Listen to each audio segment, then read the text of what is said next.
One time, I booked an Airbnb on my own for a trip to Arizona, where I had a job interview scheduled.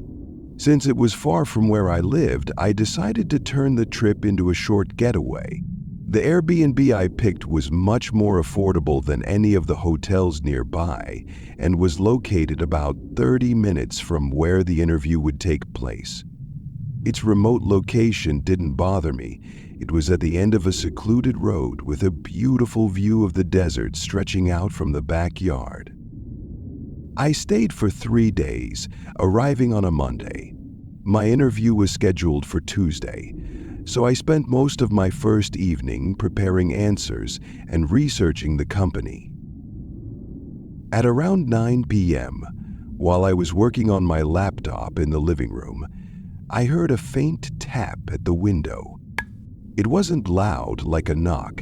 Instead, it was light, almost as if someone gently pressed their finger against the glass.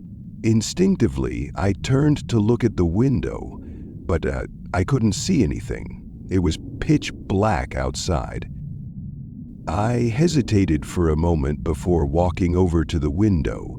A part of me didn't want to look, but I forced myself to do it anyway. Outside, there was nothing but darkness. Trying to convince myself it was just a bug or something harmless, I went back to my work.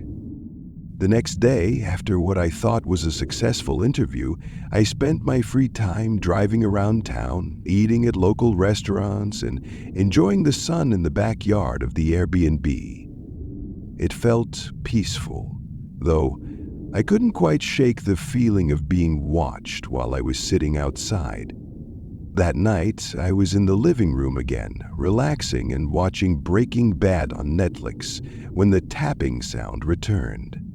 This time, it was unmistakably deliberate. I froze for a moment, debating whether I should look. Gathering courage, I rushed to the window and looked out, but once again, I saw nothing. Still, the uneasiness lingered. Determined to check more thoroughly, I walked to the front door and looked around. Not seeing anyone, I stepped outside to inspect the backyard. As I stood on the porch, I heard a distinct clicking sound, like someone making a sharp noise with their tongue. The sound came from the desert just beyond the yard's edge.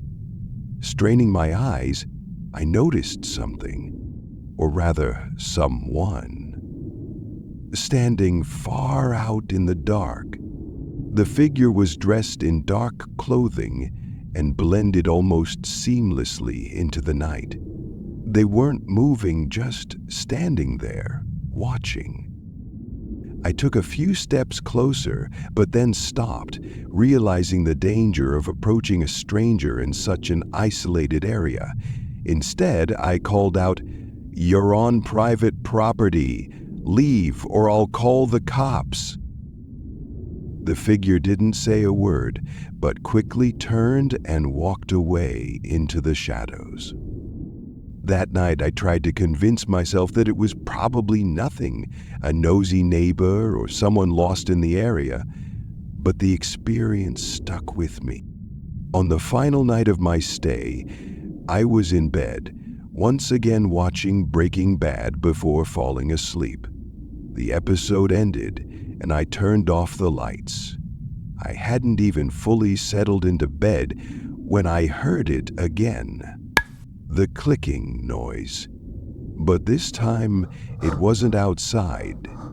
It was coming from inside the closet. My heart pounded as I stared at the slightly ajar closet door. Without thinking, I jumped out of bed, grabbed my car keys, and bolted out of the house. I sat in my car in the driveway, doors locked, as I called 911. When the police arrived, they searched the property thoroughly. The house wasn't very large, so there weren't many places for someone to hide. They found no signs of forced entry and assured me there was no one inside. Still, I packed my belongings immediately and drove to a nearby hotel to spend the night. When I contacted Airbnb and the host the next day, I was only able to get a partial refund. Even now, I can't stop wondering who or what was inside that house. The fact that there were no signs of a break-in makes me think it might have been someone with access to a key. But I'll never really know.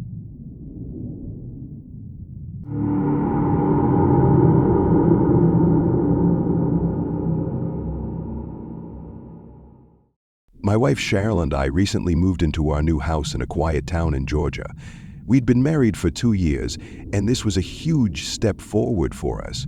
The property was beautiful, spacious, with a big backyard that bordered a dense patch of woods. It felt perfect for the future we envisioned, raising kids and adopting a dog that would have plenty of room to roam and play. Our first 2 nights in the house were completely uneventful. We spent the weekend unpacking and getting settled, exhausted by the time we crawled into bed each night. Monday came, and with it, the start of our regular work schedules. I usually arrived home around 5 p.m., while Cheryl came in about an hour later. By the time we ate dinner and cleaned up, we were more than ready to relax in bed. That night, after the lights had been off for maybe 20 minutes, we heard something unexpected. It was music, loud enough to be heard through our closed windows. It didn't sound like any kind of party music. It was more like something old and scratchy with a vintage feel to it. Cheryl and I exchanged confused glances, realizing it was coming from our backyard. I opened the window on my side of the bed to listen more clearly. The music was unmistakable now. It was a song that I later identified as "Who's Afraid of the Big Bad Wolf" by Henry Hall. Though it was meant to be cheerful, hearing it play outside in the middle of the night made it downright unsettling. Deciding to investigate, I went downstairs to the back door. There was a row of switches next to it, one of which turned on the backyard lights. When I flipped the switch and looked outside, I saw nothing, just the empty yard and the trees in the distance. The music, however, was louder now. Stepping outside, I realized it wasn't coming from the yard at all, but from the woods beyond. I stood there, staring into the darkness as the song played to completion. When it ended, there was nothing but silence. Assuming it was some bizarre prank, I went back inside and reassured Cheryl it was probably just a harmless joke. But the following night, just minutes after we turned off the lights, the music returned. This time, it was even louder, and the song was different, "Tiptoe Through the Tulips." Cheryl and I were no longer amused. The eerie nature of the situation sent a chill down my spine. I got up again to check the backyard, this time bringing a flashlight. When I stepped outside, I noticed something on the lawn. It was a small, old-fashioned radio sitting right in the grass. The music was coming from it. As I picked it up, I looked back at the house and saw Cheryl standing at the window, staring out at me. "Run! Get back inside!" she screamed. Her voice was panicked, trembling with fear. I froze, confused. "Why? What's wrong?" I shouted back. "There are people in the woods," she yelled, her voice breaking. I turned toward the tree line and saw them, 3 figures, standing evenly spaced apart, all facing directly toward the house. They weren't moving. They just stood there, motionless, blending into the shadows of the trees. My instinct screamed at me to retreat. Dropping the radio, I ran back inside and locked the door behind me. Cheryl was in tears, trembling as she described how she had spotted the figures moments before she screamed for me. We immediately called the police. When officers arrived, they searched the backyard and the edge of the woods with flashlights but didn't find anyone. They took the radio with them for evidence but couldn't offer any explanation for what had happened.